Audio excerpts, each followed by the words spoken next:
Muy bien. Hoy vamos a continuar viendo la parte de la secreción, esta vez la secreción intestinal. Vamos a repasar también sobre el sistema inmunitario intestinal y la fisiología hepática.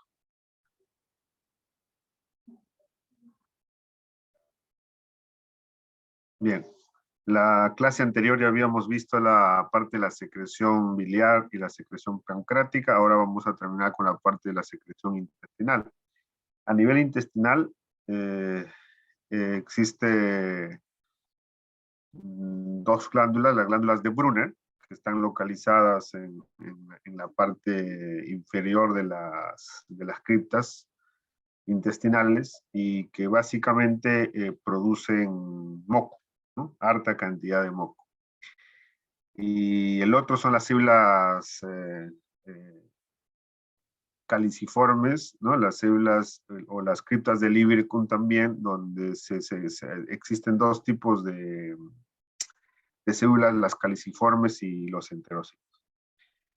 Entonces, estas glándulas de Brunner, ¿no? Responden generalmente a estímulos locales, ya sea de táctiles o irritantes de la mucosa duodenal. Es decir, cuando el quimo o el alimento llega a la mucosa duodenal, pues va a ejercer un estímulo táctil o irritante de acuerdo a los alimentos que ingeramos, y eso va a estimular a la secreción de estas glándulas de Brunner a nivel del duodeno. Estas glándulas de Brunner en realidad se encuentran en todo el intestino delgado. También va a obedecer al estímulo vagal, ¿no? Es decir, el estímulo parasimpático a través del nervio vago, que tiene también efecto estimulatorio sobre las glándulas de Brunner. Y finalmente tenemos una hormona gastrointestinal que la vimos también en la clase pasada, que participa en la secreción biliar, la secretina. Esta también va a estimular la secreción de las glándulas de Brunner. Y estas glándulas de Brunner lo que producen básicamente es moco con alto contenido de bicarbonato. Al igual que la secreción biliar y la secreción pancreática, que también secretaban una secreción acuosa rica en bicarbonato, lo mismo, estas glándulas de Brunner producen moco rico en bicarbonato. ¿Y cuál era su función? La función es de neutralizar, ¿no?, el ácido clorhídrico que viene del estómago y llega al duodeno, ¿no? Esa es la función básicamente. Entonces, a este nivel del duodeno ya tendríamos tres secreciones, ¿no?, que van a neutralizar, ¿no?, los alimentos ácidos que llegan del estómago al duodeno. Tenemos la secreción biliar, tenemos la secreción pancreática y por último la secreción de moco con alto contenido de bicarbonato dada por las glándulas de Brunner. Así como el parasimpático a través del nervio vago estimula la secreción de las glándulas de Brunner, el contrario, la estimulación simpática, cuyo mediador o neurotransmisor mediador es las catecolaminas, adrenalina y noradrenalina, lo que va a producir es inhibición de la secreción, va a disminuir la secreción de estas glándulas de Brunner. Y esto es lo que podría explicar la aparición pues, de las úlceras pépticas y las úlceras duodenales. Ya que inhibe la secreción, entonces hay falla en neutralizar la acidez de la secreción que viene del estómago y eso puede facilitar el daño de la mucosa duodenal que va a terminar en una o múltiples úlceras.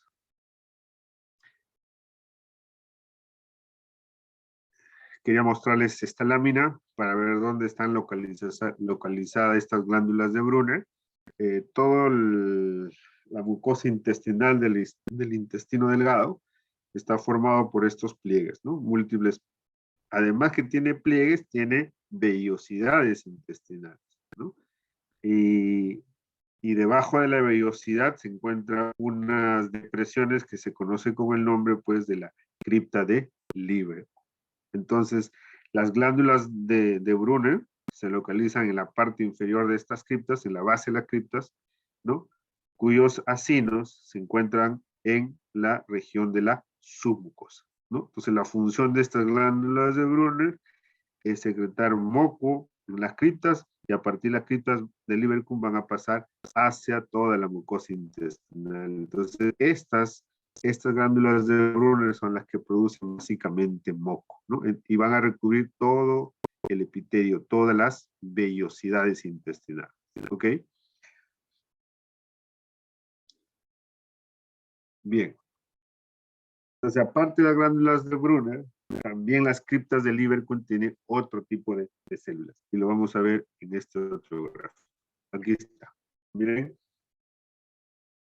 ¿no? La parte sobresaliente, a modo de dedos, son las vellosidades intestinales y las depresiones son las criptas de Lieberkühn. Entonces, en este epitelio, tanto de las vellosidades como de las criptas, existen varios tipos de células con diferentes funciones. Una de ellas, y la que es en mayor cantidad, son los enterocitos, ¿no? Que están en todas las vellosidades y la cripta. ¿Qué se encargan los enterocitos? Básicamente, estos se encargan de la absorción, ¿ok? Es decir, las vellosidades intestinales, la función de las vellosidades intestinales, estas proyecciones, en realidad es la absorción, ¿no?, de nutrientes, carbohidratos, proteínas, grasas, agua y electrolitos. Esa es la función de las vellosidades. Y la función de las criptas, básicamente la función de esta parte de las criptas es la secreción, ¿no? La secreción de agua, electrolitos y moco, ¿no? Esa es la función. Entonces, en la mayor parte de las vellosidades y las criptas tenemos la mayor población, son estos enterocitos, que básicamente están encargadas de la absorción a nivel de las vellosidades, pero a nivel de las criptas se encargan de la secreción. Otro tipo de células tenemos las células caliciformes, ¿ya? Que producen estas células caliciformes moco. Su función, producir moco, que van a estar recubriendo todo el borde de las vellosidades y de las criptas. Luego también tenemos las células madre intestinal, que están en las criptas, en la parte basal. Estas son las células que se van a diferenciar y van a dar origen a los diferentes tipos de células, ¿no? A los enterocitos, van a dar origen a estas células de Paneth, están viendo aquí, están en el centro de las criptas, y también a las células enteroendocrinas que van a producir hormonas intestinales. ¿Ok? Entonces, por cada vellosidad intestinal, como pueden ver aquí en la imagen a la derecha, por cada vellosidad existe más o menos alrededor de la vellosidad 6, ¿no? 6 criptas, ¿no? Más o menos se van conformando así las vellosidades.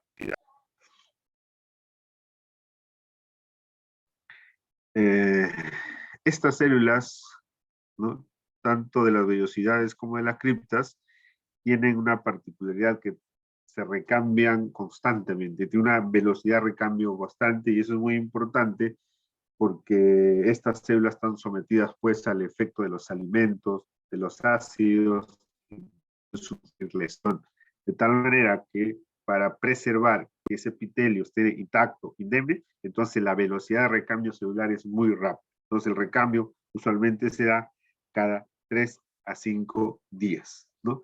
El recambio a nivel de las células epiteliales como son los enterocitos, las células caliciformes y las enteroendocrinas.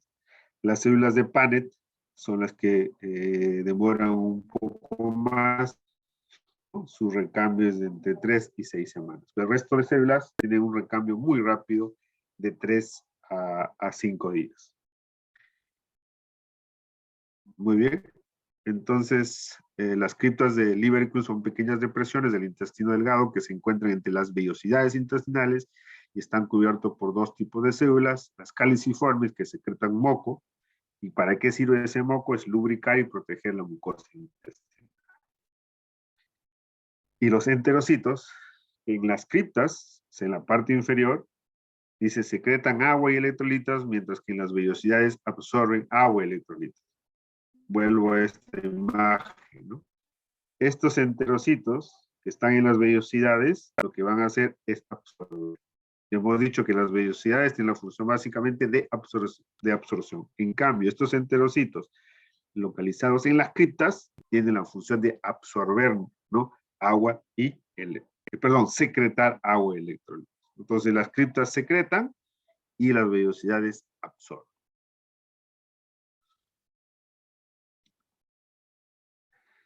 Entonces no solo absorben agua y electrolitos a nivel de las vellosidades, sino también pues todos los nutrientes finales, ¿no? De la digestión de las grasas, carbohidratos y proteínas, ¿ok? Entonces las criptas secretan, recuerden muy bien, y las vellosidades absorben. Los enterocitos de las criptas de Lieberkühn producen, ¿no?, casi 2 litros de secreción intestinal diario. El pH de esa secreción es ligeramente alcalina, que va a un pH de 7.5 a 8, que van a circular pues hacia las vellosidades, ¿no? De las criptas salen hacia las vellosidades, ¿no? Y de ahí pues su función es prácticamente proteger, ¿no? Proteger el epitelio de las lesiones, protege también que ingresen bacterias hacia la submucosa, y también nos va a permitir tamponar, ¿no?, los alimentos ácidos que vienen del estómago y llegan al duodeno.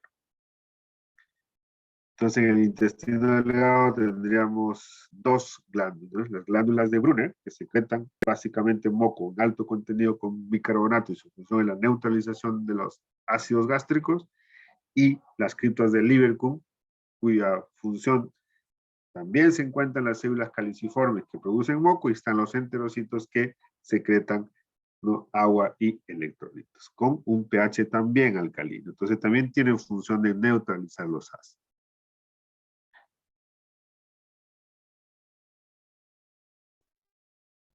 Ahora,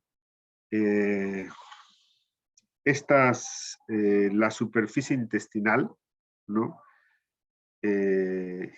genera pliegues, ¿no?, longitudinales, y además cada pliegue tiene estas vellosidades intestinales, ¿no? A su vez, cada uno de estos enterocitos, que son parte del epitelio intestinal, en su polo apical, en su polo luminal, tienen microvellosidades, ¿no? Tienen microvellosidades, ¿no? Entonces, que aumenta pues la superficie de absorción unas 600 veces más, ¿no?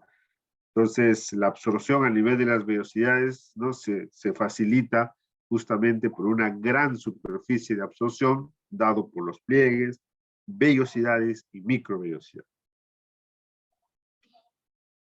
Bien, en esta gráfica queremos ver cómo es que se produce la secreción, ¿no?, del cloro, del agua, ¿no?, del agua y electrolitos. Entonces, las células, el enterocito de las células de las criptas, ¿no?, va a eliminar el cloro a través de un canal, ¿no? Abre los canales de cloro a nivel de la membrana luminal, o apical, si quiero decir, del enterocito. Entonces va a eliminar el cloro hacia el lumen intestinal.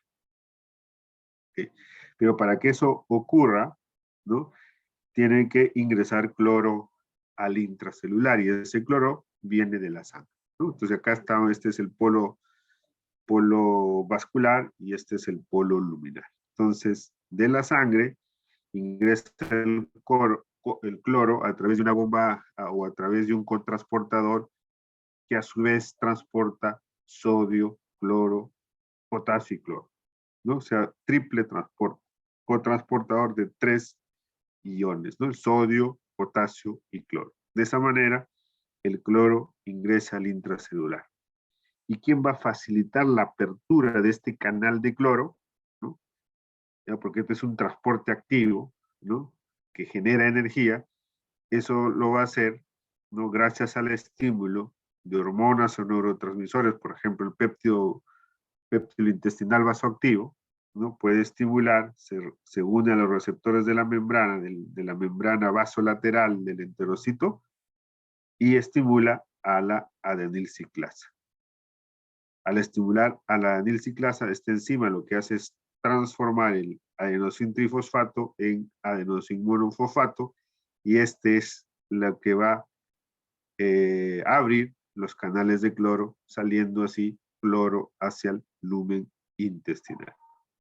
Y por una difusión por gradiente de concentración, el sodio y el agua va a salir hacia el lumen intestinal a través de las uniones entre enterocito y enterocito, ¿no? Esto se llaman las uniones estrechas. Las uniones laterales de los enterocitos. Por ahí sale el sodio y agua y esta es una difusión pasiva por gradiente de concentración. Entonces, vamos a tener así que las células del intestino delgado, duodeno y ionoilio, van a secretar agua, sodio, cloruro de sodio hacia el lumen intestinal.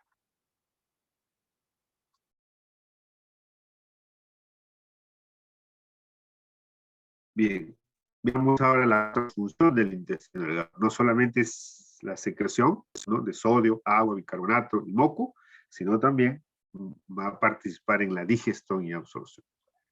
La digestión no es otra cosa pues que la degradación química de los alimentos a moléculas muy pequeñas que sean fácil de poder absorberse a nivel de la glucosa intestinal. Y para ello, para esta degradación, participan las enzimas digestivas, tanto del jugo salival, del jugo gástrico, del jugo pancreático, del jugo biliar, y además existen enzimas que se ubican en la membrana apical del epitelio intestinal, esa membrana que da al lumen intestinal. Entonces son enzimas que están adosadas a la membrana que también van a participar en el proceso de digestión.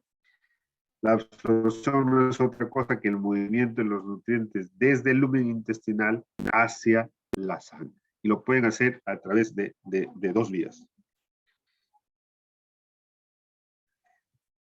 A través de la vía celular, ¿qué quiere decir? A través del polo apical. Voy a regresar aquí. O sea, este es el enterocito,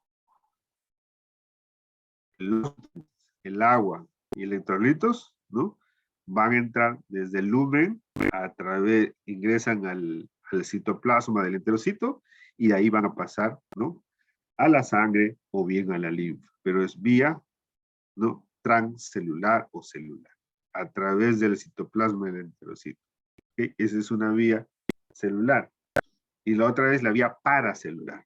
Eso es a través de las uniones laterales, o llamadas también uniones estrechas, entre enterocito y enterocito. Por aquí también van a producirse la absorción de agua, electrolitos y nutrientes. Entonces son dos formas de cómo el nutriente, el alimento, va a pasar a la sangre o a la linfa a través del enterocito o el citoplasma del enterocito o por las uniones intracelulares. Eso se llama la vía paracelular. La absorción es favorecida gracias a una gran superficie de epitelio intestinal, que ya lo hemos comentado, ¿no?, y básicamente está dado por los pliegues del intestino, los pliegues longitudinales, y cada uno de esos pliegues a su vez tiene múltiples vellosidades, y cada enterocito de cada vellosidad tiene miles de microvellosidades. Entonces, aumenta pues ostensiblemente la superficie de absorción, que puede incrementar hasta 600 veces.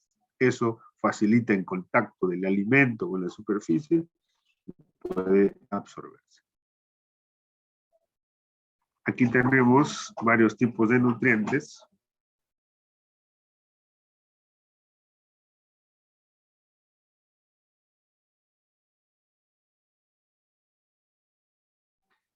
¿Ok?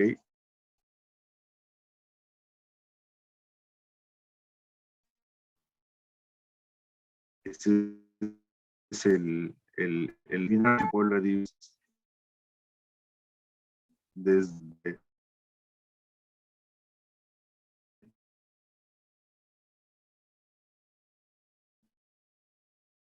la productos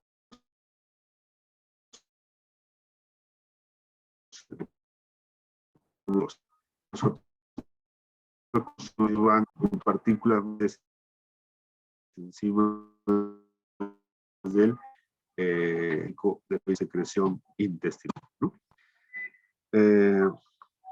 Las proteínas, ¿no?, los productos de la digestión que pueden ser absorbidos son aminoácidos, dipéptidos,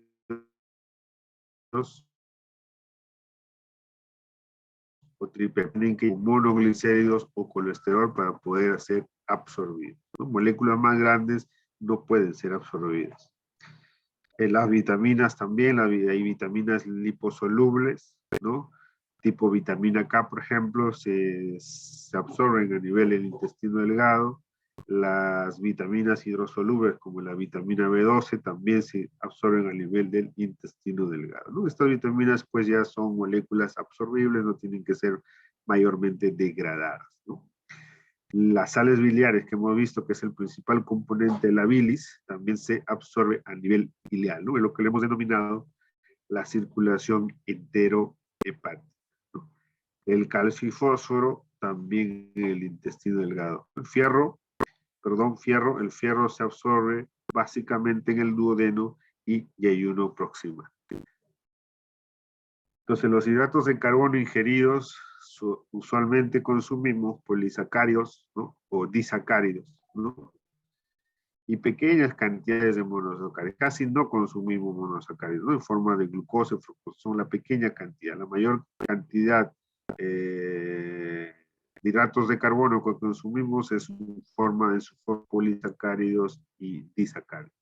Entonces, las células epiteliales intestinales solo pueden absorber monosacáridos. Por lo tanto, las enzimas digestivas lo que van a hacer es degradar hasta estos tres monosacáridos absorbibles, ¿no? La glucosa, la galactosa o la fructosa.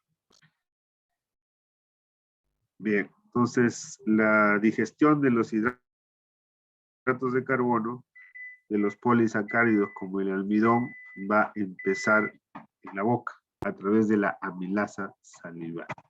También tenemos otra amilasa que es la amilasa pancreática. Entonces la amilasa salival va a iniciar el proceso de digestión de los carbohidratos, pero su aporte a la digestión de los carbohidratos complejos, como es el almidón, un polisacárido, es mínimo, ¿no? Aporta un 10% de la digestión de los almidones. Y eso debido a que la amilasa rápidamente se inactiva cuando esta amilasa cerebral, cuando llega o tiene una secreción pues sumamente ácida, un pH ácido, y inactiva rápidamente a la amilasa salival. Entonces, el efecto que va a generar en la digestión es muy poco, ¿no? Aporta un 10% de este almidón. El otro 90% es la amilasa pancreática, ¿no? La amilasa pancreática, secretada por el páncreas y que llega a través de los conductos pancreáticos hacia el duodeno a través de la ampolla de Barrett, ¿no? Esta enzima va a completar la digestión. Entonces, la principal enzima en realidad en la digestión de los carbohidratos. ¿Okay? Si por algún motivo no habría la amilasa, ¿no? La digestión de los carbohidratos no se complicaría tanto porque la amilasa pancreática es la principal enzima en la digestión de los carbohidratos, ¿no? Entonces, por ejemplo, puede ser que el paciente sometido a una gastrectomía porque tiene un cáncer gástrico, le sacan el estómago, entonces ya no tendríamos la acción de la amilasa a ese nivel. Pero eso no afectaría la digestión de los carbohidratos porque la amilasa pancreática es la que cumple la mayor función. ¿Okay? Entonces, esta amilasa tanto salival como pancreática van a transformar a este polisacárido almidón en disacáridos, como es las alfa-dextrina. Estos disacáridos no pueden ser absorbidos, tienen que ser absorbidos, tienen que recibir, y esas enzimas digestivas son las enzimas que se encargan de las microvillosidades, o llamado también adosadas, estas enzimas a la membrana de estos enterocitos. Borde de cepillo porque la imagen al microscopio, ¿no? Al microscopio electrónico dan esa apariencia de ser un cepillo, ¿no? Por eso se llama borde de cepillo o microvellosidades. Digestivas llamadas disacaridasas van a actuar sobre estos disacáridos, ¿no? Ahí tenemos a la alfa-dextrinasa, a la maltasa, la sacarasa. Estas son las tres enzimas que se encuentran en el epitelio, en el borde del cepillo del enterocito, y que van a transformar estos disacáridos en monosacáridos de la glucosa, y de esta manera se van a absorber a nivel intestinal. Tenemos, ¿no?, otros disacáridos como la trealosa, la lactosa, la sacarosa, ¿no? Ellos también tienen que ser digeridos a monosacáridos, ¿no? Por ejemplo, la trealosa va a tener una enzima en el borde del cepillo, trealasa, que lo va a transformar hasta glucosa. La trealosa no es otra cosa que unión de dos glucosas. La lactosa es digerida por la lactasa, una enzima también del epitelio del borde del cepillo de los enterocitos, y la va a digerir en glucosa y galactosa. Y la sacarosa igualmente por la sacarasa del epitelio intestinal van a transformar glucosa y fructosa. Como vemos, todas estas, glucosa, galactosa y fructosa, son monosacáridos que pueden ser absorbidos a nivel intestinal.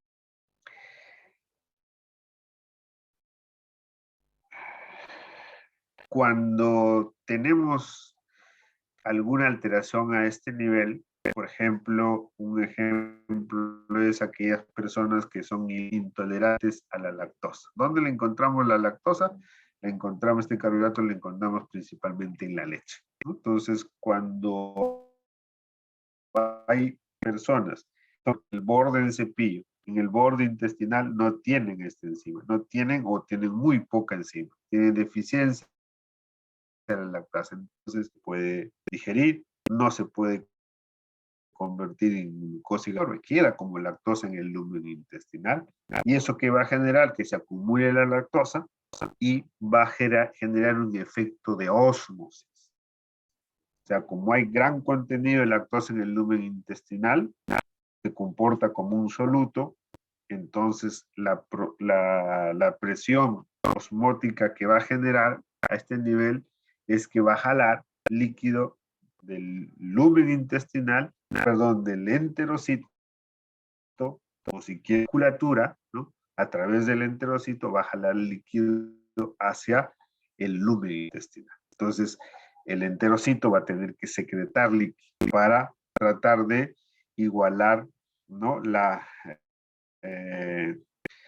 en ambos compartimentos, en el enterocito y en el lumen intestinal. Entonces genera que paso de grandes cantidades de agua y electrolitos a través del enterocito, ¿no?, generando pues esto, diarrea, ¿no? Entonces las intolerantes a la lactosa, los que no tienen la lactasa, ¿no?, van a presentar después que toman la leche, cada vez que consumen leche, se vienen en diarrea, ¿no? Eso es la intolerancia a la lactosa.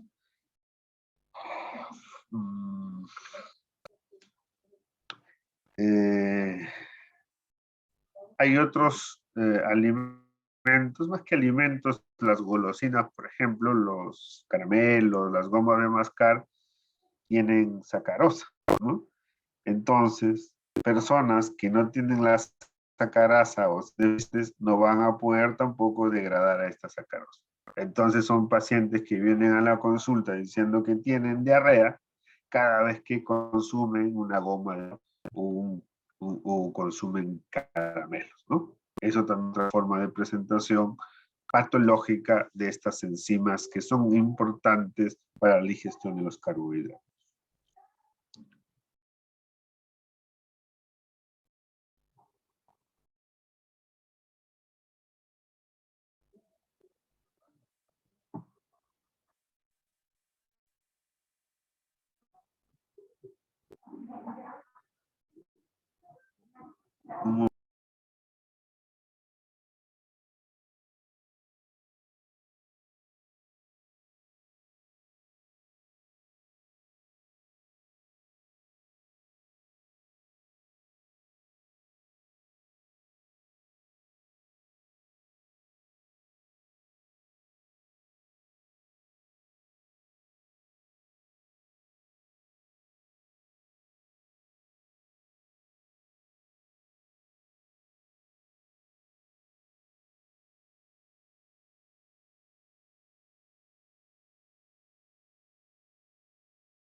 Muy bien.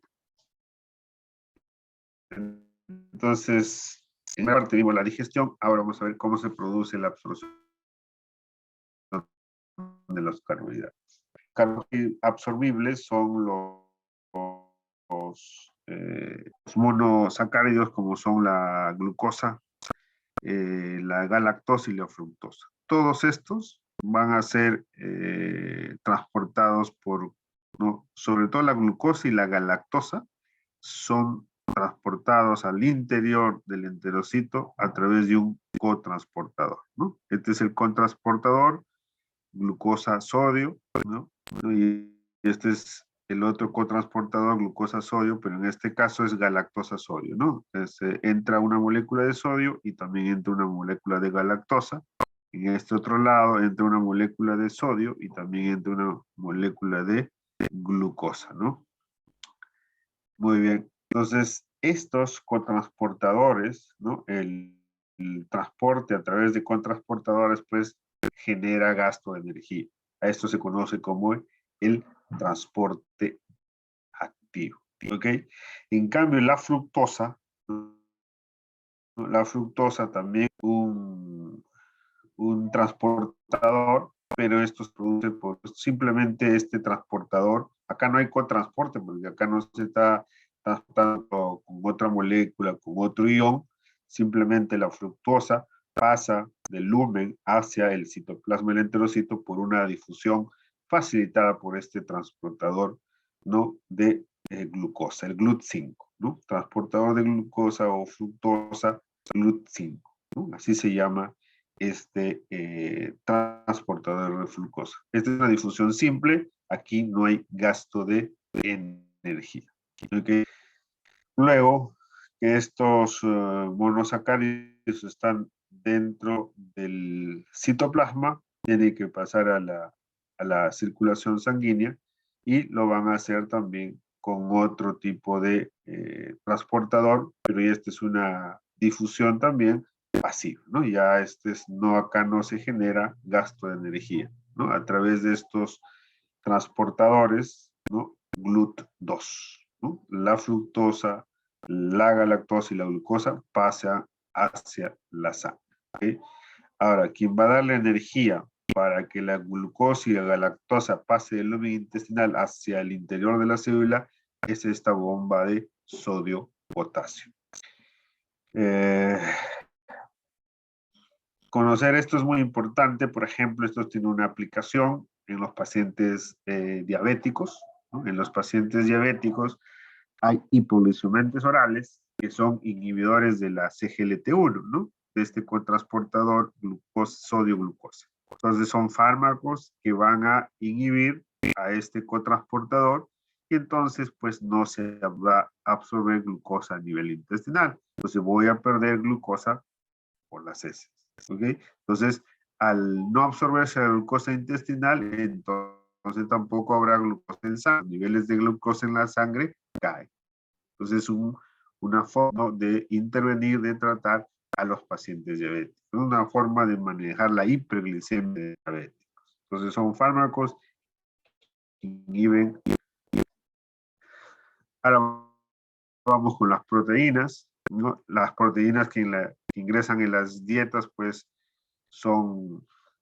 tienen que ser digeridas, ¿no? Hasta formas que sean absorbibles. Y esas formas absorbibles son el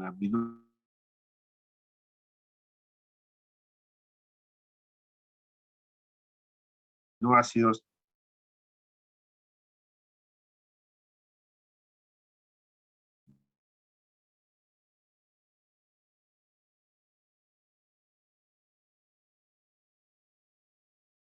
y péptidos.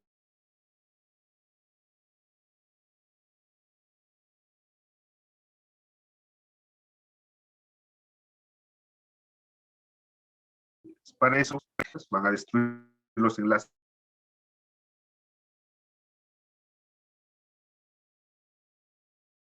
peptídicos del interior de la lactasa. Y las otras enzimas se llaman las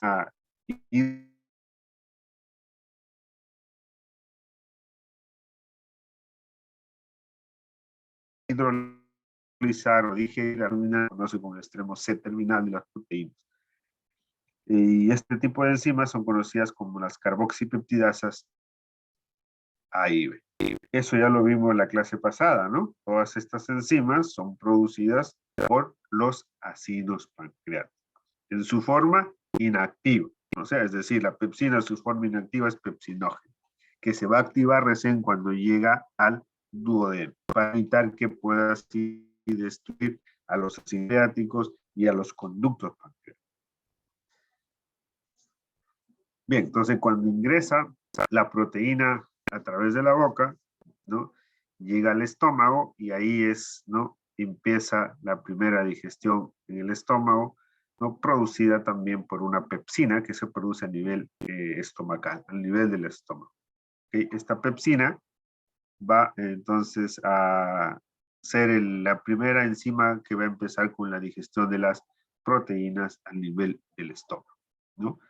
El estómago sintetiza el pepsinógeno, la mucosa intestinal se sintetiza la forma inactiva de la pepsina, que es el pepsinógeno, y con el pH sumamente ácido del estómago se va a activar a pepsina. Pero esta no es esencial para la digestión proteica.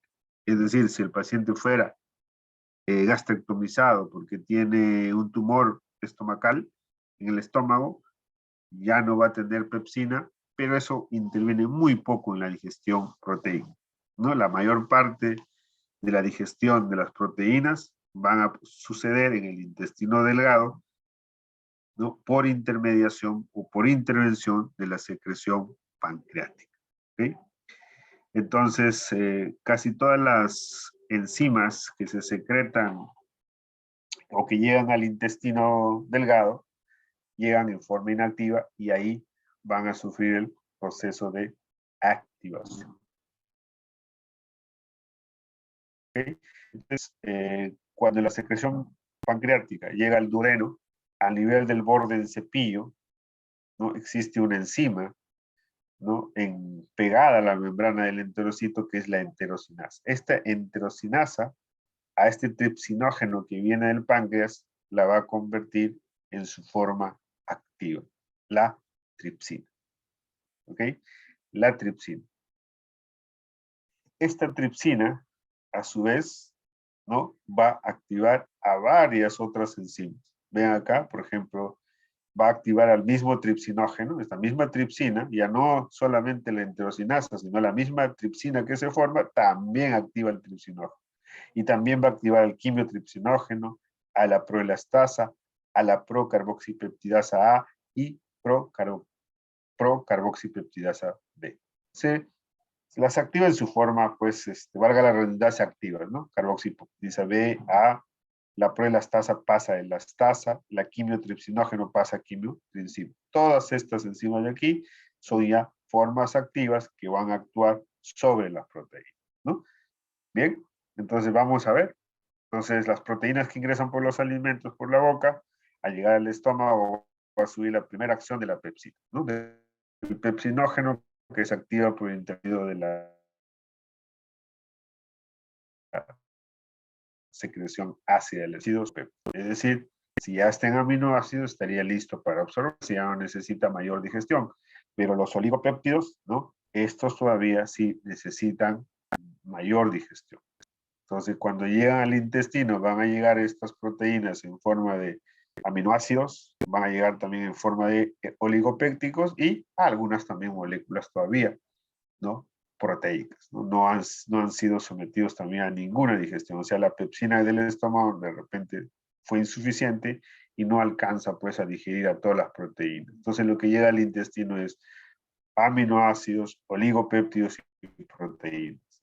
A su vez, estas van a sufrir la activación o la digestión de estas 5 hormonas que ya hemos mencionado aquí, o de estas 5 enzimas, perdón, ¿no?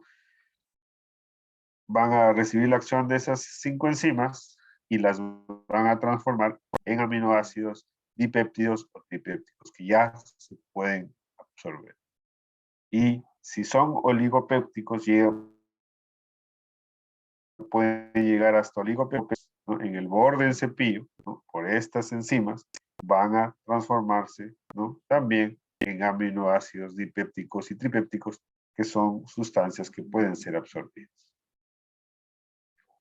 Muy bien, una vez que han sido digeridas, aminoácidos o dipépticos o tripépticos, entonces estos tienen que absorberse a nivel intestinal. Los aminoácidos pasan directamente por un contrasportador de sodio, ¿no?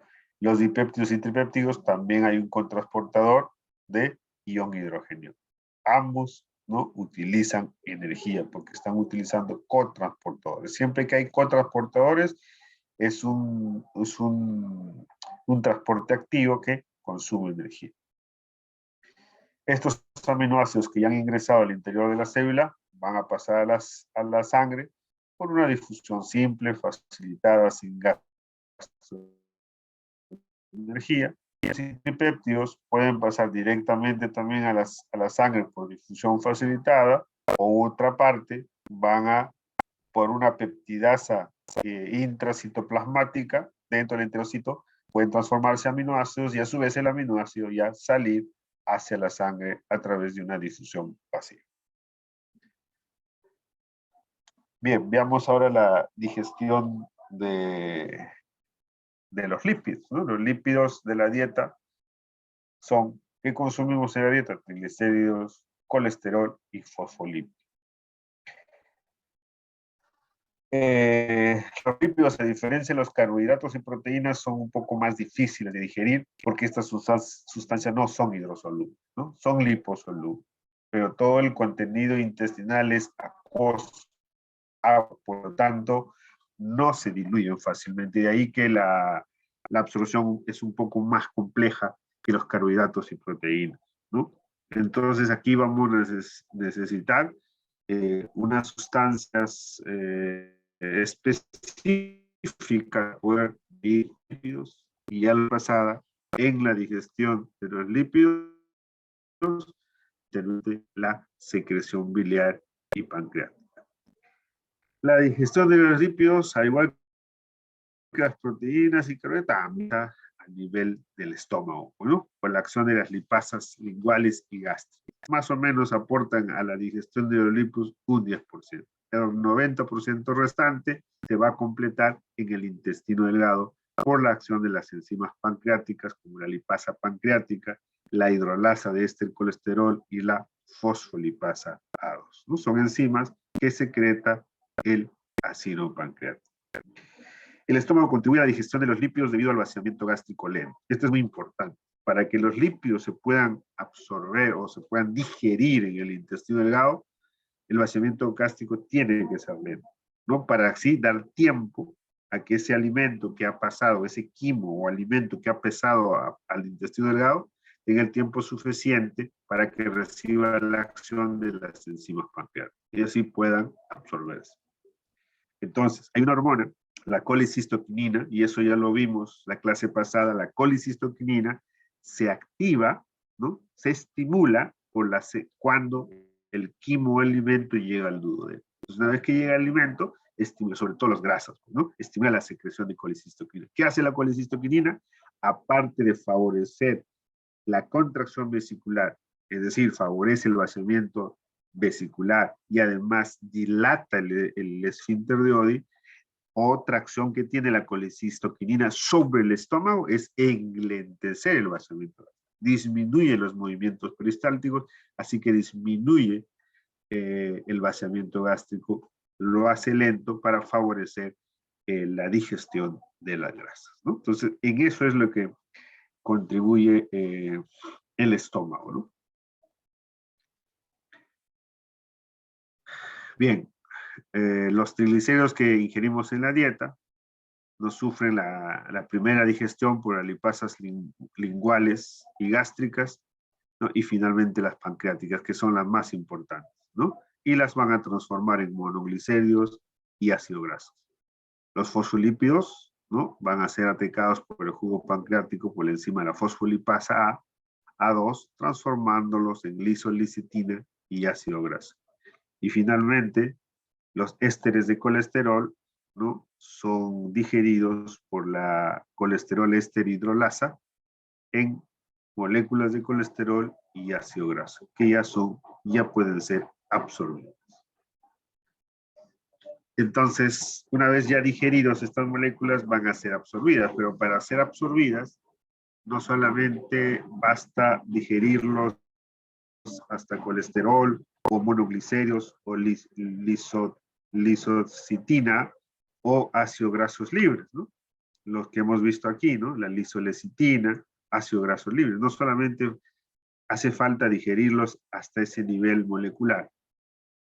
Como estos son insolubles en el agua, entonces para poder absorberse tiene que haber aquí un proceso especial. Y ahí intervienen las sales biliares provenientes del jugo biliar. ¿Qué hacen las sales biliares? Forman pequeñas moléculas, ¿no? Llamadas micelas. Estas sales biliares forman unos pequeños cilindros llamados micelas, cuyo núcleo centro están estas moléculas grasas, el colesterol, los ácidos grasos, los monoglicéridos, y en la parte exterior, rodeando, están las sales viriales, ¿no? Como se muestra acá, las sales viriales rodeando, y en el núcleo están los lípidos. ¿Eso qué va a facilitar? Como las sales viriales están en la parte externa, esas sí son hidrosolubles, ¿no? Se pueden diluir en el agua. En cambio, la parte central no, pero están protegidas por eso, por las sales biliares. De esa manera, ¿no? Estas moléculas se vuelven moléculas muy pequeñas, ¿no? Que llegan hacia el polo apical o el polo luminal del enterocito, y ahí se produce la absorción del colesterol, los monoglicéridos, la lisolecitina y los ácidos grasos.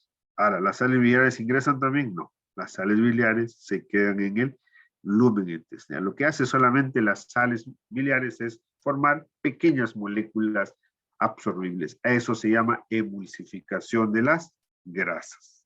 ¿Okay? Pero no se absorben las sales biliares, ¿no? Las sales biliares luego van a transcurrir por el duodeno, yeyún, duilio, y finalmente se reabsorben por la circulación en tu hepático. El glicerol también es otro producto de la degradación de los lípidos, pero a diferencia de los otros lípidos, este es hidrosoluble, así que no va a necesitar la acción de las sales biliares. Este glicerol pasa libremente a través del enterocito. Muy bien, una vez que estas moléculas grasas ingresan al interior de la célula del enterocito, nuevamente se forman moléculas más complejas, es decir, se van a unir con los ácidos grasos que perdieron inicialmente. Si recuerdan, estos lípidos, ¿no? Tenían ácidos grasos y monoglicéridos, en caso de los triglicéridos, en los fosfolipídidos tenían lisolicitina y muchos ácidos grasos, entonces se vuelven a reagrupar y forman nuevamente las mismas moléculas, ¿no? Ésteres de colesterol, triglicéridos y fosfolípidos. Y estos expulsados a la sangre lo hacen a través de una molécula llamada kilómicro, ¿no?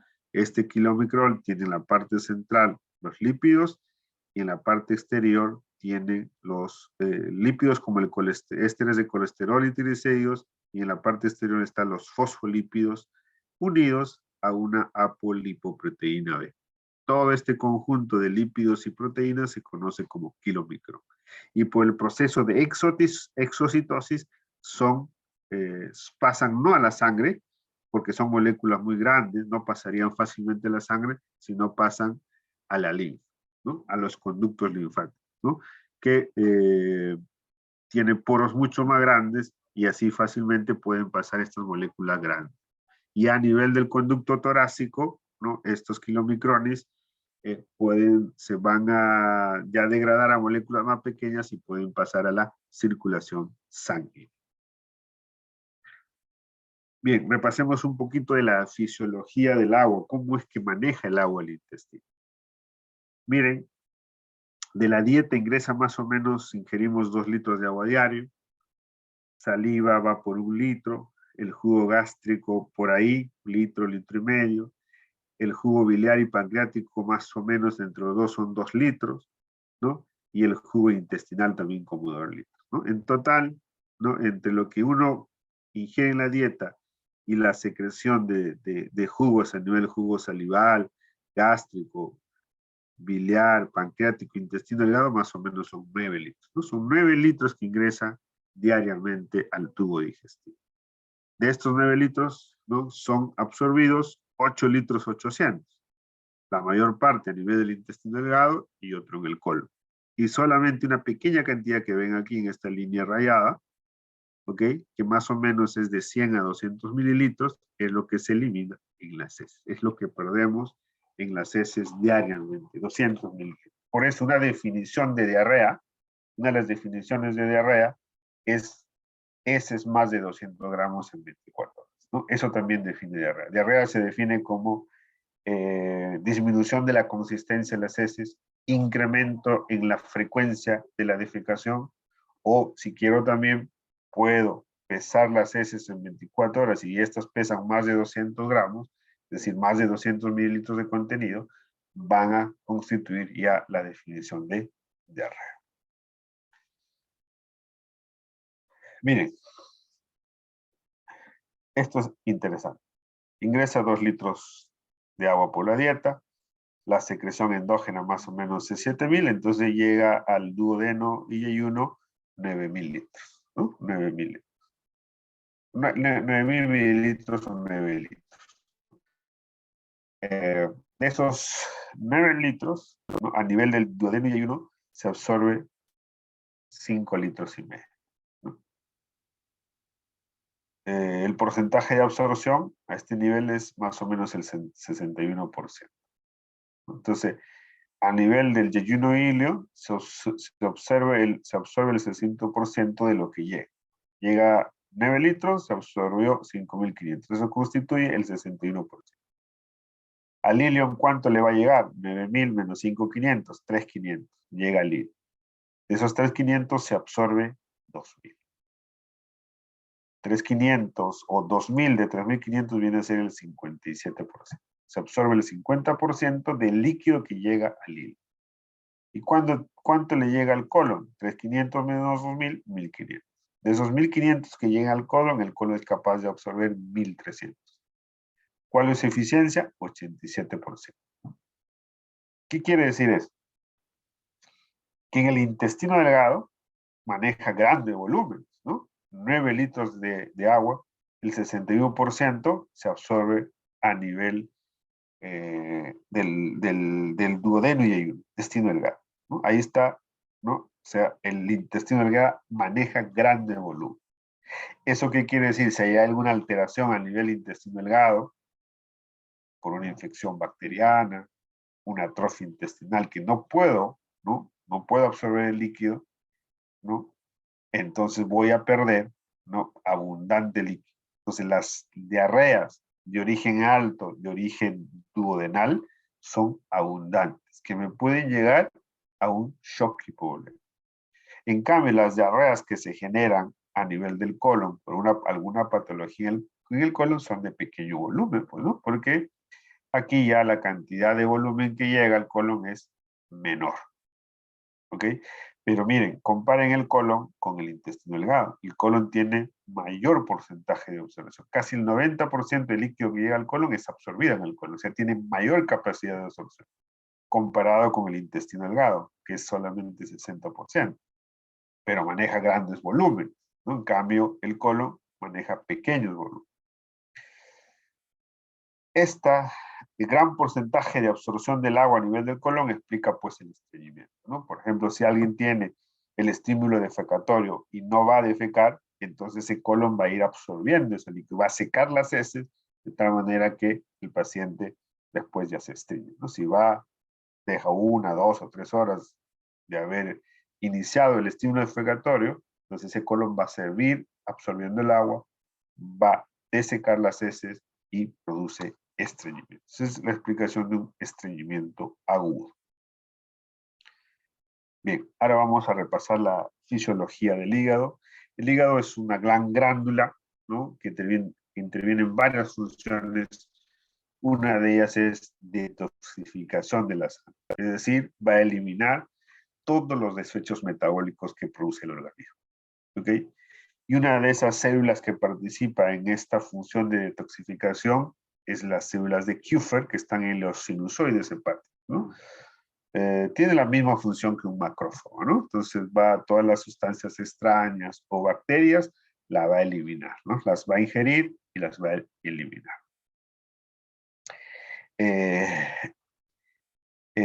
Medicamentos, hormonas, ¿no?, que el paciente pueda recibir, ¿no?, también van a pasar a través del hígado y sufrir modificación en su molécula, alteraciones químicas en su molécula. Va a eliminar el amoníaco, ¿no?, a través de la producción de urea. El amoníaco usualmente es un producto de desecho del metabolismo tisular, ¿no? En diferentes partes del organismo se produce amoníaco, con mayor proporción en el intestino. Ahí se producen grandes cantidades de amoníaco, estos van a viajar hacia el hígado y en el hígado se transforman en urea, y la urea, ¿no?, y ácido úrico se eliminan por la orina. También van a participar, pues, en el metabolismo de las sales biliares, de la bilis, ¿no? Entonces el hígado participa en la excreción de la secreción como la excreción. Produce bilis y también, ese se llama secreción, y la excreción, ¿no?, el transporte de la bilis desde el canalículo biliar hasta la ampolla de váter, a eso se llama excreción. El hígado, como otra glándula, una glándula muy grande, produce también, interviene también el metabolismo de carbohidratos. ¿Qué va a hacer? ¿No? Sirve de almacenaje de glucosa. ¿En forma de qué? De glucógeno. Entonces va a intervenir en la glucogénesis, es decir, formar glucógeno a través de la glucosa. Pero también participa en la gluconeogénesis, eso es formación de glucógeno, pero ya no a través de la glucosa, sino a través de los aminoácidos. En cualquier situación en la cual no tenga glucosa en sangre para poder utilizar y formar glucógeno, va a utilizar a los aminoácidos. Eso se llama gluconeogénesis. Por ejemplo, si estoy en ayunas, ¿no? Estoy en la noche, en la madrugada, no he comido las últimas 12 horas, entonces no tengo glucosa en sangre. No puedo utilizar la glucosa en sangre. Lo poco que hay es para mantener el metabolismo, entonces no lo puedo transformar en glucógeno.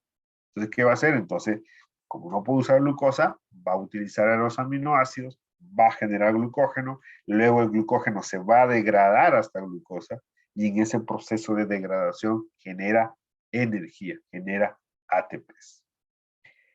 También participa en el metabolismo de los lípidos, síntesis de triglicéridos, colesterol, en la producción de cuerpos cetónicos, ¿no? La realidad de los cuerpos cetónicos es la consecuencia de la beta-oxidación de los ácidos grasos, de las lipólisis. Ahí se forman los cuerpos cetónicos. Entonces, cuando hay algún proceso en el cual se sintetiza grandes cantidades de cuerpos cetónicos, por ejemplo, en la cetoacidosis diabética, debido a que el paciente no puede utilizar la glucosa porque no tiene, que tiene resistencia a la insulina, entonces la glucosa no entra a los tejidos.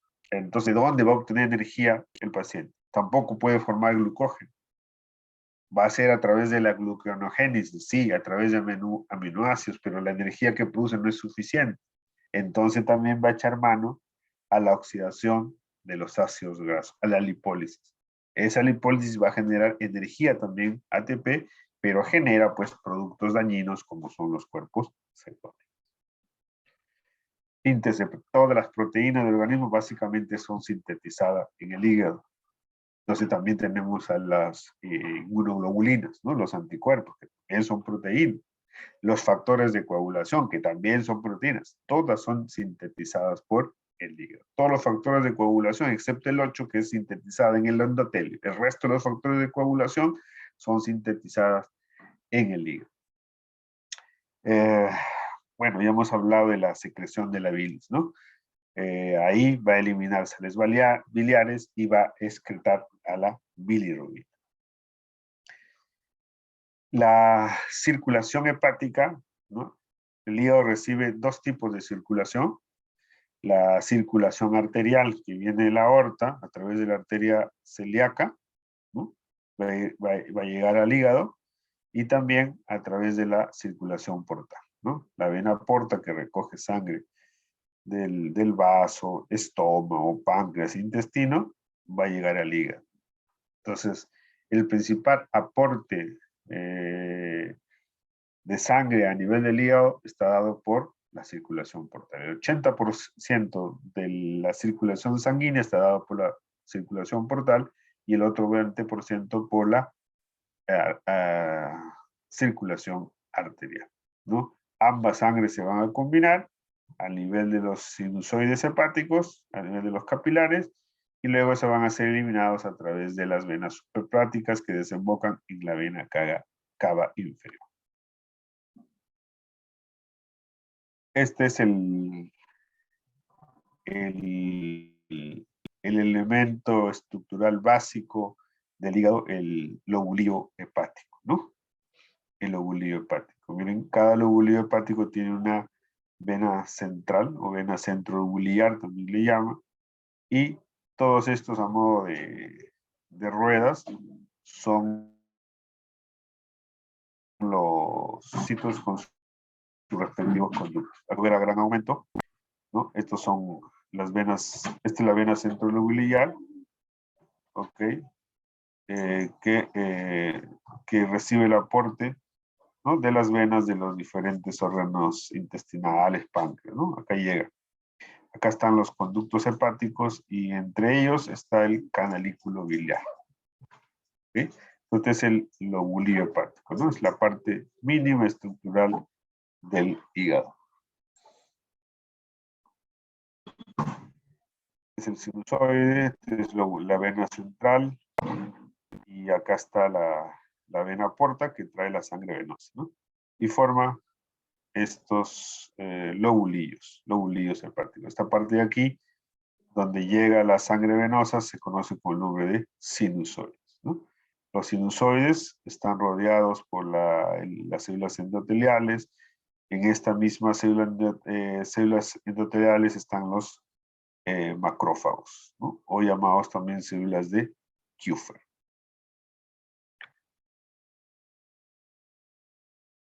Entonces, en otra de las funciones del hígado es pues, que participa en la excreción de bilirrubina, ¿ok? Va a participar en la excreción de bilirrubina. Recuerden que la bilirrubina, ¿de dónde proviene? De la destrucción de los hematos, de la hemólisis a nivel del sistema retículo endotelial, ¿no? Que ahí se destruyen, liberan el grupo M y el metabolismo, la destrucción de ese grupo M, metabolismo del grupo M va a terminar en una bilirrubina indirecta que se une a la albúmina y esa unión albúmina-bilirrubina indirecta va a llegar al hígado, ¿no? En el hígado esa bilirrubina indirecta va a sufrir una conjugación y se va a transformar en bilirrubina directa, ¿ok? Que va a pasar a través de un transporte activo a través de la membrana hacia los canalículos biliares y de ahí eliminarse en la bilis. Aquí lo podemos ver un poco más esquemático. Todo empieza aquí con los glóbulos rojos, ya viejos, aquellos que tienen más de 120 días, ya se tienen que destruir. Entonces, a nivel del sistema retículo endotelial que se encuentra en el endotelio, ¿no? Estos glóbulos viejos ya deformados por la vejez que tienen más de 120 días son atrapados aquí y destruidos. Al ser destruidos, ¿qué van a liberar? El grupo M más la hemoglobina, ¿no? Y la hemoglobina pues se sigue reutilizando con los otros hematíes que todavía son jóvenes o viables, ¿okay? Y el grupo M se cataboliza, ¿no? Y se cataboliza hasta bilirrubina indirecta, ¿no? Entonces esta línea de aquí es la bilirrubina indirecta. Entonces esta bilirrubina indirecta producida por la hemólisis de los glóbulos rojos senescentes o viejos pasa a la circulación sanguínea y son llevados hasta el hígado a través de la circulación. La mayor parte ingresa al hígado. Y otra parte, miren, en pequeña proporción, sigue la circulación hacia el riñón, ¿no? Hacia el riñón, ¿no? Pero como esta bilirrubina es de tipo indirecta y es una solución, o perdón, una sustancia no hidrosoluble no puede ser eliminada por riñón, ¿no? Entonces, pasa por riñón y nuevamente se pasa a la circulación sanguínea. No se elimina por vía urinaria porque no es una sustancia hidrosoluble, es liposoluble. ¿Y cómo es que se transporta entonces a través de la sangre? Unida pues a su transportador que es la albúmina, unida a la albúmina. Gracias a eso se puede transportar, pero como es una sustancia liposoluble o no hidrosoluble, no pasa a la orina. No se elimina por la orina la bilirrubina indirecta. Entonces regresamos, la mayor parte de esta bilirrubina indirecta que se produce por la hemólisis ingresa al hepatocito. En el hepatocito sube la conjugación y se transforma en bilirrubina directa, ¿no? Esta bilirrubina directa a través de los canalículos biliares viaja hacia la ampolla de Vaten, desemboca en el intestino, en el duodeno, ¿no? Y en la parte final del duodeno ilion, ¿no? Por acción de las bacterias, esta bilirrubina directa se transforma en urobilinógeno, ¿no? Y este urobilinógeno es eliminado en las heces, ¿no? En forma de estercobilina, ¿no? Y en la parte final del intestino grueso, este urobilinógeno se oxida y se elimina como estercobilina, que es el que da la coloración verde amarillenta, ¿no? O marronada de las heces. Pero una parte también considerable de este urobilinógeno que se forma en el intestino por la acción de las bacterias, ¿no? Pasa a la circulación enteropática, se reabsorbe nuevamente y vía portal, llega nuevamente para nuevamente, ¿no? Ser convertida en bilirrubina indirecta y nuevamente empezar otro ciclo. Pero una parte de este urobilinógeno, ¿no? Pasa a través de la circulación del riñón. El urobilinógeno sí es hidrosoluble, por lo tanto sí se puede eliminar por orina. Entonces el urobilinógeno se elimina por orina, y ya cuando se elimina, ¿no? Se oxida, ¿no? Y se puede convertir en urobilina, ¿no? Que también da coloración amarillenta a la orina.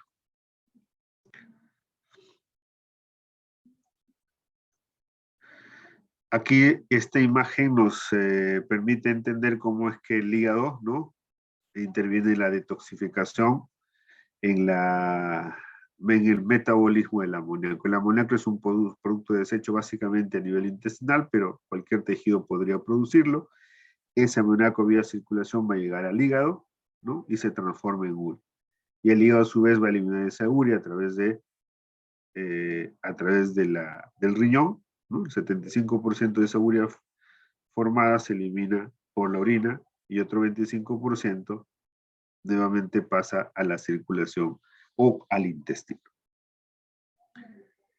Bien, ahora vamos a ver la otra función que tiene el intestino, que es la función inmunitaria, ¿no? Entonces, repasemos cuáles son los mecanismos de defensa que tiene el intestino para que no ingresen las bacterias. Recordemos que el intestino está lleno de bacterias, ¿ok?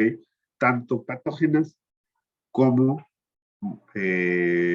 bacterias que son parte de la flora normal, ¿no? Son bacterias comensales, ¿no? No hacen daño, no son patógenos.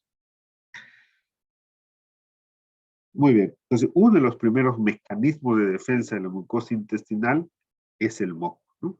Es un moco, una capa de moco, ¿no? Que está sobre las superficies del epitelio intestinal. Acá están los enterocitos con su borde de cepillo, como pueden ver aquí. Y esta es una célula caliciforme, o llamada también célula de Glovet, que produce moco. Grandes cantidades de moco que forman toda una capa, ¿no? Que está en todas las vellosidades y criptas del líbero. Entonces, esta es una primera barrera mecánica que evita que las bacterias, ¿no? Puedan ingresar, ¿no?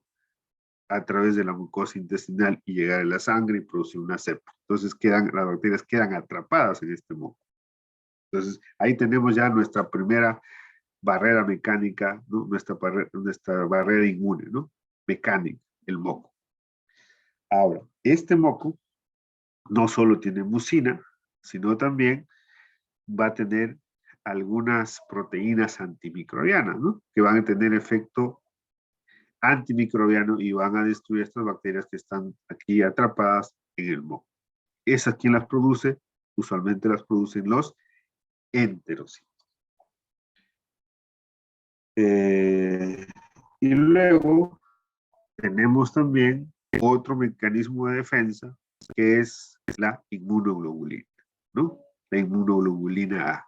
Esta inmunoglobulina usualmente este tipo de inmunoglobulina A es la que está asociada a todas las mucosas o epitelios.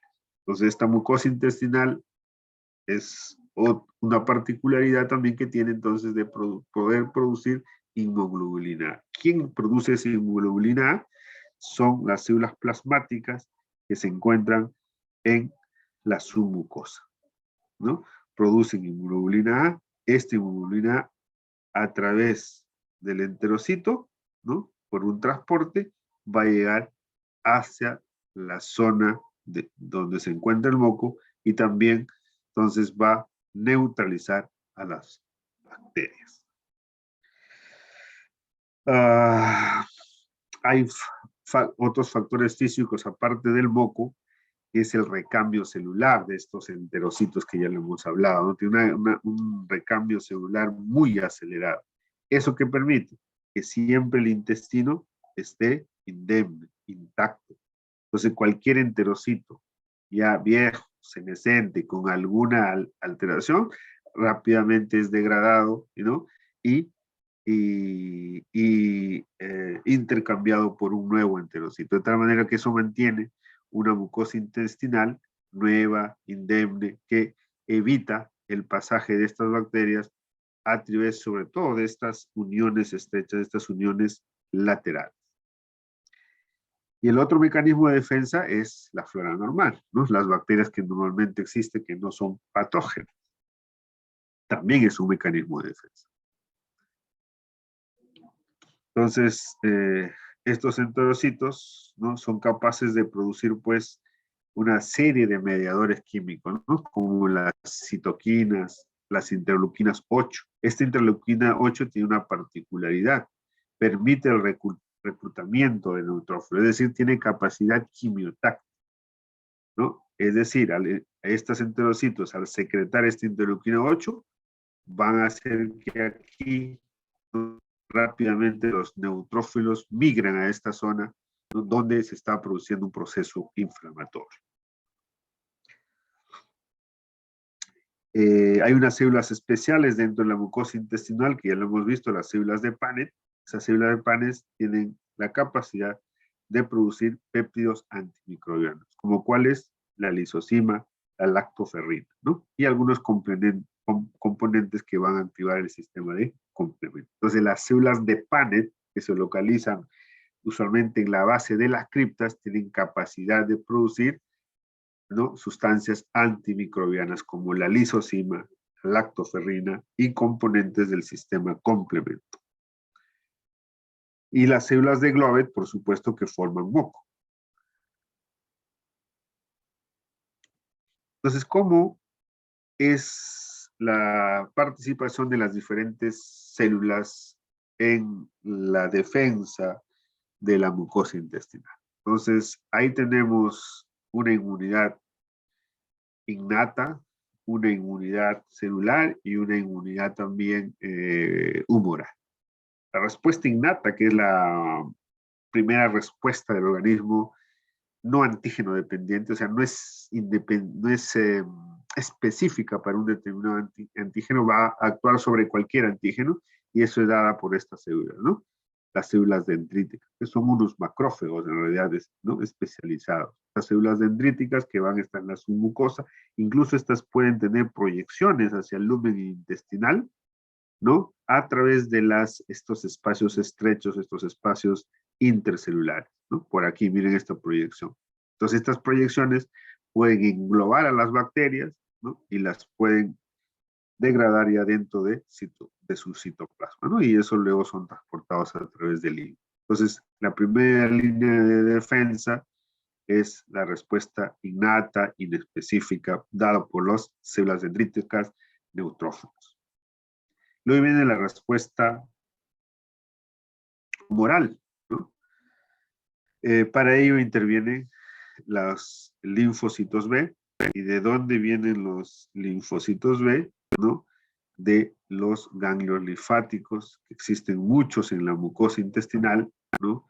Como son las placas de Player y los ganglios mesentéricos, ¿no? De ahí vienen estos linfocitos B que se activan en estas zonas y producen inmunoglobulinas, ¿no? Que van aquellos antígenos o bacterias que lograron pasar la barrera del moco, la barrera epitelial del enterocito, rápidamente son opsonizadas por estos anticuerpos producidos por las células B. Pero no solamente eso, también puede haber anticuerpos, ¿no? Que provienen de la sangre, ¿no?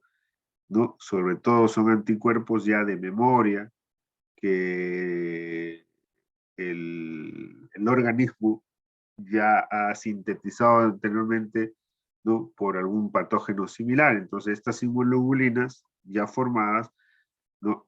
Cuando entra en contacto con estos nuevos antígenos, rápidamente también pueden producirse y producir la neutralización de estas bacterias o antígenos. Pero también hay la respuesta celular a través de la formación de linfocitos T citotóxicos que van a atacar directamente a las bacterias. Entonces, tenemos, como toda respuesta inmune, tenemos la respuesta innata, la respuesta humoral y la respuesta celular. Recuerden también que estos linfocitos B pueden producir un tipo de inmunoglobulina, la inmunoglobulina A, que van a ser secretados, ¿no? a nivel del lumen, ¿no? En esa capa de moco para neutralizar a los antígenos o bacterias que estén en esta zona. Entonces, el sistema inmune en las mucosas, especialmente el tracto gastrointestinal, ¿no? Se encuentra a lo largo de todo gastrointestinal, ¿no? Esto es lo que se denomina el tejido linfoide asociado a mucosas, ¿no? No solo está en la mucosa intestinal, pues está en la mucosa bronquial, en la mucosa nasofaringea, que está distribuido a lo largo de todo el cuerpo, ¿no? Por ejemplo, aquí tenemos, ¿no? Los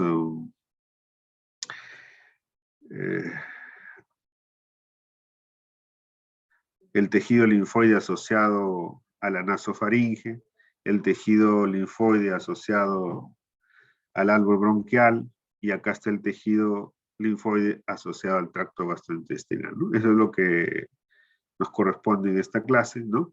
Que estamos viendo justamente los tejidos linfoides asociados a la mucosa intestinal, que son las placas de Peyer, los ganglios mesentéricos, el apéndice, ¿no? Ahí están estos órganos linfoides, que son sitios en el cual se van a activar, pues, tanto los linfocitos B como los linfocitos T, ¿sí? Que van a pasar al intestino para ejercer su efecto protector. Miren, acá tenemos a la vellosidad y aquí tenemos a la cripta del Ibérico, ¿no? Y acá tenemos los enterocitos. Vamos a ver aquí, básicamente lo que nos interesa son las células que van a participar en la defensa inmune. Tenemos a los mastocitos, ¿no? Que están en la submucosa, a los macrófagos, células dendríticas, a los linfocitos B, a los linfocitos T, a las células plasmáticas que van a producir inmunoglobulina A, pero también hay linfocitos T citotóxicos, ¿no? Dentro del epitelio, ¿no? Intraepiteliales, que también participan en la defensa. Entonces, el tejido linfoide asociado al tracto gastrointestinal encontramos tres sitios inductivos diferentes, ¿no? Las placas de Peyer, los ganglios mesentéricos y los folículos linfoides aislados que se encuentran en la lámina propia a lo largo de todo el intestino, ¿no? Entonces son en estos lugares donde se van a activar los linfocitos B y los linfocitos. Miren, aquí estamos exagerando una vellosidad intestinal para ver que debajo de esta vellosidad intestinal podemos encontrar una placa de Player.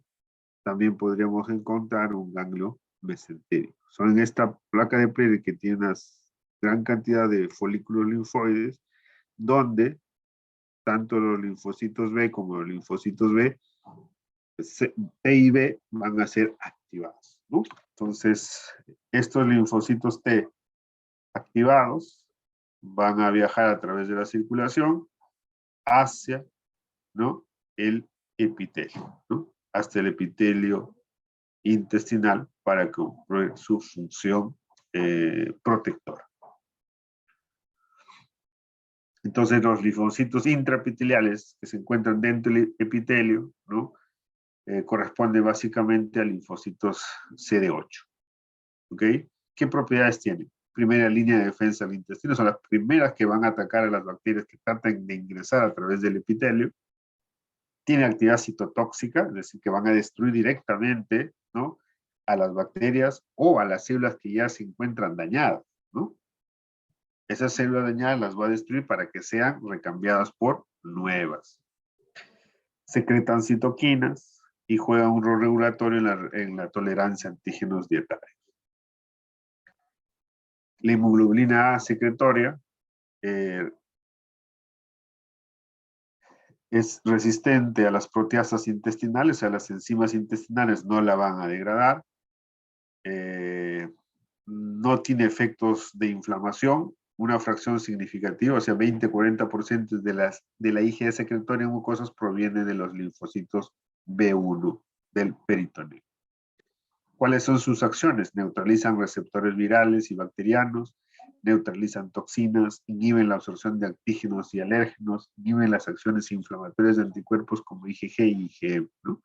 Y se encuentran en grandes cantidades en la zona, ¿no?, en la secreción mucosa que recubre todo el intestino delgado.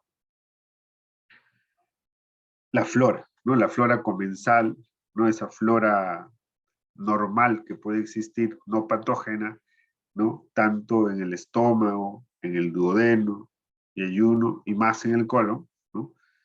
Como vemos, pues en el colon existe 10 a la 12, ¿no?, unidades formulares de colonia, frente al estómago, por ejemplo, que es la mínima cantidad, ¿no?, 10 a 1. Conforme se va descendiendo por el tracto digestivo, la colonización de bacterias es mayor.